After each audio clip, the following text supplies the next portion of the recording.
Sam Kieth helped define the early visual identity of the Sandman, but for many readers his influence on comics was always much bigger than one title. Now the comics world is looking back after Kieth's family confirmed that the artist and writer behind the Maxx died on March 15, 2026, at 63, after living with Lewy body dementia. On March 15, 2026, Kieth was back in headlines after that family statement was shared publicly through longtime editor Scott Dunbier. If you want more respectful celebrity and entertainment updates like this, subscribe, like, and share to support Starline Daily. The first question many viewers had was why his passing was so immediately tied to the Sandman. The answer is in the official record. DC credits Sam Kieth as a key early creative force on the Sandman, and its official issue page for the debut comic lists art by Kieth on issue number 1.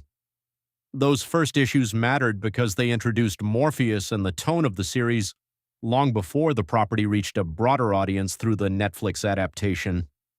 For fans who came to the Sandman through television, this is one reason Kieth's name still carries so much weight. But if the Sandman helped put Sam Kieth in the spotlight, the Maxx was the project that most clearly belonged to him. DC's official biography says Kieth created the Maxx in 1993, and that the series later became an MTV animated adaptation. That detail matters because the Maxx was not just another comic on a crowded shelf. It became the clearest expression of Kieth's own storytelling instincts, blending surreal imagery with themes of trauma, identity, and fractured reality in a way that made his work instantly recognizable even to readers who were not deep comic collectors. That singular look is a big part of why so many tributes focused less on individual plot lines and more on how his art felt. Sam Kieth's characters could look stretched, unstable, dreamlike, or emotionally raw from one panel to the next, and that unpredictability became part of his signature. DC's creator page traces that style across work for Marvel and DC, including Marvel Comics presence, Wolverine, Zero Girl, and later Batman titles. Marvel's own creator listings also show how much of his career extended beyond one breakout success, reinforcing that he was not a one-book talent but a creator whose visual language traveled across major franchises and publishers. The timeline of his recognition also helps explain the scale of the reaction now. Comic-Con International's official Inkpot Awards listing includes Sam Kieth as a 2013 recipient, placing him among creators honored for their contributions to comics and pop culture. By that point, his career already stretched from early Sandman issues to the Maxx and years of standout work elsewhere. In other words, the tributes that followed his death were not just nostalgia. They reflected a career that had already been formally recognized as part of the medium's larger history, and the tributes came quickly.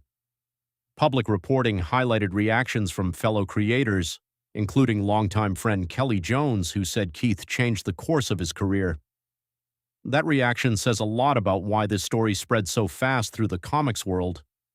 Sam Kieth represented a kind of creative permission.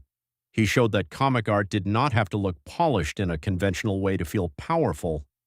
It could be strange, emotional, restless, and deeply personal, and still leave a lasting mark on mainstream culture. The clearest confirmed personal details remain the most restrained ones. The family announcement says Kieth suffered from Lewy body dementia for several years.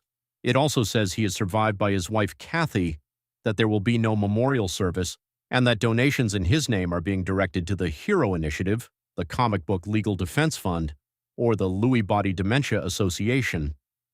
In a story like this, those details matter because they keep the focus where it belongs, on what has been publicly confirmed, and on the legacy of the person rather than speculation around the loss. For viewers who only know the name because the Sandman is familiar, the larger legacy is this. Sam Kieth left fingerprints on several corners of modern comics at once. He helped launch a landmark fantasy title, created the Maxx as a world nobody else could have built, and assembled a career that official DC and Marvel records still map across decades of work. As of the latest available information, the public story is no longer about a new development but about remembrance, influence, and rediscovery. And one question will likely remain for a while. How many new readers are about to go back and see just how much of this medium still carries his imprint?